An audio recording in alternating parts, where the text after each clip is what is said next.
Il est 8h, bienvenue. Et votre matinale info, c'est jusqu'à 9h avec Nico Saliagas. Le journal avec David Doucan. Bonjour David. Bonjour Nikos, bonjour à tous. 3 titres à la une ce matin. Est-il seulement possible de faire rentrer le fleuve dans son lit ? Quoi que dise le gouvernement, les gilets jaunes ne désarment pas. L'impopularité prend les atours de la haine. Le président de la République a été sifflé et insulté. La protestation va-t-elle s'étendre aux étudiants ? Le blocage a été voté à Tolbiac. Les lycéens sont, eux, toujours mobilisés. C'est la hantise du gouvernement que la jeunesse se joigne aux manifestations prévues samedi. Nous serons aussi de retour à Marseille, un mois après l'effondrement de 2 immeubles du centre-ville. 8 minutes de silence seront observées aujourd'hui à 9h05. C'est le moment précis où le drame s'est noué. Europe 1. Sifflé, hué et même insulté hier après-midi. Ils sont presque tous passés par là. Le président Macron, comme les autres, c'était lors d'un déplacement à la préfecture du Puy-en-Velay qui avait été incendié samedi. Emmanuel Macron a pourtant cédé. Moratoire sur la fiscalité écologique, sur le contrôle technique, promesse sur le prix du gaz et de l'électricité. Mais c'est comme si la colère qui s'exprime depuis quelques semaines était inextinguible. Mickaël Darmon du service politique nous a rejoint. Bonjour. Bonjour Mickaël. On a bien compris qu'Emmanuel Macron voulait mettre son Premier ministre en première ligne, mais rien n'y fait. C'est la figure du président de la République qui est mise en cause par les protestataires. Et effectivement, et avec son chef du gouvernement, voilà un duo qui pourrait bien tourner au duel. Pour preuve, cette information Europe 1, Emmanuel Macron voulait lever la limitation de vitesse à 80 km/h sur les routes secondaires, mais il en a été dissuadé par ses conseillers. Le coup serait trop rude pour Édouard Philippe, ont-ils expliqué. Cette information illustre bien la tension qui a existé ces derniers jours entre un président qui a décidé de lâcher du lest et un chef de gouvernement qui explique en privé, je cite, « En France, on n'a pas encore essayé la constance ». Et c'était une des raisons de la colère qu'on entend que subit Emmanuel Macron, parce que parmi les gilets jaunes se trouvent des électeurs de la présidentielle qui ont cru dans la promesse du candidat Macron, qui les sortirait du carcan de la technocratie. Mais voilà, à la tête de l'État, ils ont trouvé un binôme ton sur ton et un président coincé par les fans de la trajectoire budgétaire. Un binôme ton sur ton, donc le côté Premier ministre paratonnerre, ça ne fonctionne pas. Alors Mickaël, comment est-ce qu'ils en sortent ? Eh bien, le mécanisme de la 5e République va certainement se déclencher avec un rappel de son fonctionnement. Le président est élu, le Premier ministre est nommé. C'est pourquoi, ces jours-ci, eh bien, des élus, des conseillers autour du président sont convaincus. Emmanuel Macron, bientôt, aura peut-être la tentation de devenir le gilet jaune d'Édouard Philippe. Merci Mickaël Darmon du service politique d'Europe 1. Édouard Philippe, d'ailleurs, qui va maintenant devoir défendre son plan de sortie de crise devant les députés. Il prendra la parole à la tribune de l'Assemblée nationale à 15h.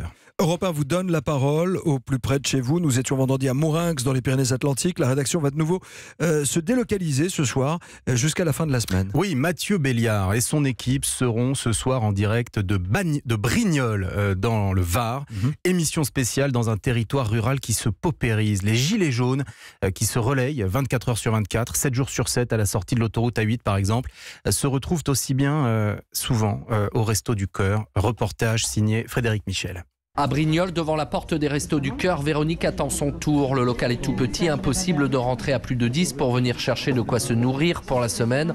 Alors cette mère de famille patiente, elle aussi comme d'autres bénéficiaires des restos, participe au mouvement des Gilets jaunes depuis 3 semaines. Il faut que tous se soutiennent, il faut être solidaire de ça. J'ai travaillé longtemps, je me suis retrouvée au chômage et parce que je n'avais pas de véhicule, alors on ne m'a pas proposé de travail. Pourtant je cherche, mais on ne me propose rien. C'est un cercle vicieux, monsieur. Vous savez avec combien je vis ? 650 €. J'ai un enfant à charge, une gosse de 16 ans. Je n'arrive pas. Pascal est bénévole au Resto du Cœur. Ils sont au bout du rouleau, financièrement, c'est pas possible. Déjà, en plus, eux n'ont pas beaucoup comme revenus. C'est encore pire pour eux, en fait. On leur fait que des promesses, donc ça peut pas le faire. Et les annonces du Premier ministre n'ont pas calmé les esprits. Tout ça, c'est de la foutaise. Tout ça, c'est pour nous endormir. Il faut pas endormir le Français. Parce qu'une fois que le Français il est en colère, par rapport à ce que nos politiques, le Sénat, les députés touchent en salaire, c'est indécent. Ne rien lâcher pour garder sa dignité, c'est ce qui pousse Véronique, comme d'autres bénéficiaires des restos, à porter le gilet jaune. Reportage de notre correspondant dans le Var, Frédéric Michel. Europe 1 au plus près de vous pour comprendre la crise. Mathieu Béliard sera donc ce soir en direct de Brignoles, demain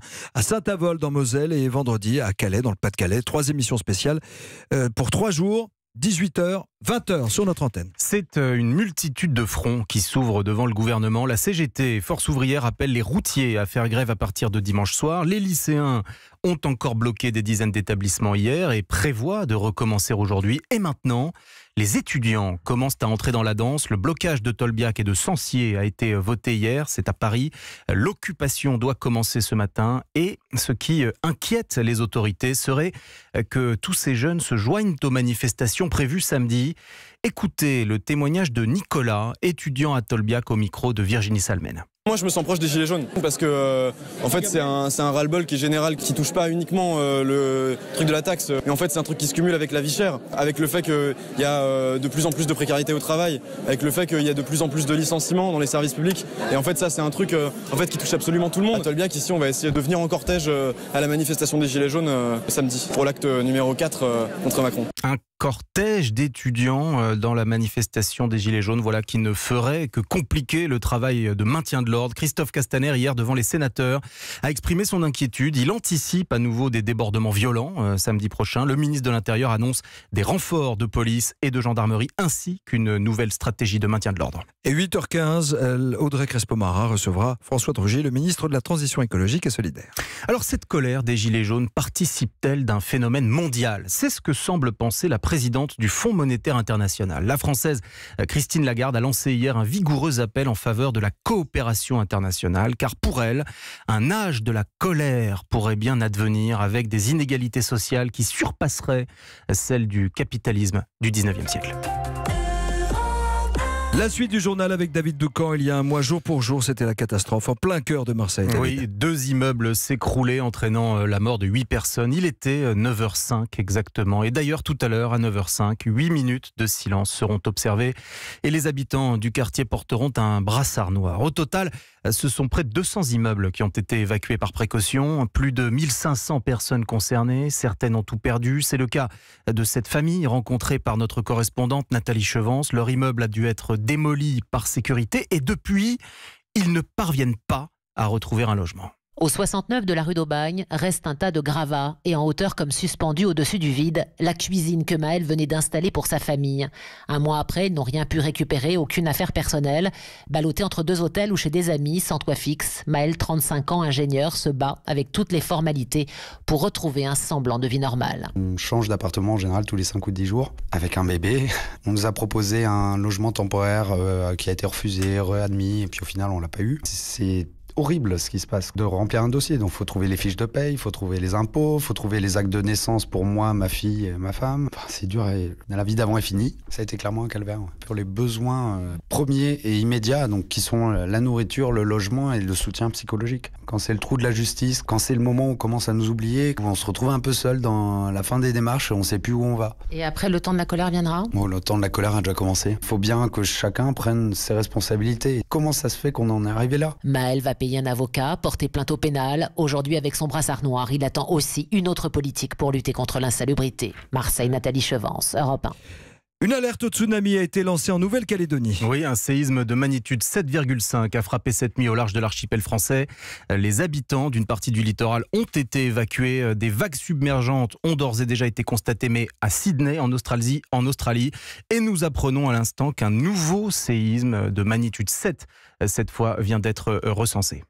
Cinéma maintenant, David Doucan, on va parler du film qu'il ne faut pas louper cette semaine. Attention, on a un fan dans la salle. Oui, il s'agit de Pupille, réalisé par Jeanne Henry, une chronique sociale qui raconte l'adoption d'un bébé né sous X. Mathieu Charrier, bonjour. Ah, il a adoré. Alors on va faire simple, vous avez adoré. Eh oui, parce que je vous me défie tous dans le studio de ne pas pleurer devant ce film tellement il est bourré d'émotions et de sensibilité. L'histoire, effectivement, elle est simple.